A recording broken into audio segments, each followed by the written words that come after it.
અમરેલી સૂકા લાલ મરચા ભરેલા ટ્રકમાં લાગી આગ. અમરેલી શહેરના બહારવાળા વિસ્તારમાં આવેલ ગાયત્રી મોક્ષધામ પાસે એક આઈસર ટ્રકમાં આગ લાગવાની ઘટના બની હતી. આ ટ્રકની અંદર સૂકા લાલ મરચા લઈ જવામાં આવી રહ્યા હતા.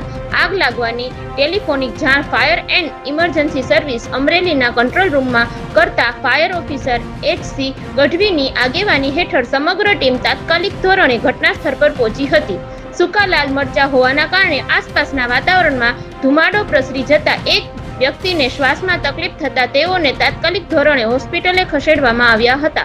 સામાન્ય રીતના મરચાના ધુમાડાની નજીક જઈ શકાતું હોય તેવી પરિસ્થિતિમાં પોતાના સ્વાસ્થ્યની પરવા કર્યા વિના ફાયરના જવાનો દ્વારા 1 કલાકની જહેમત બાદ આગ પર સંપૂર્ણ કાબુ મેળવી લીધેલ હતો.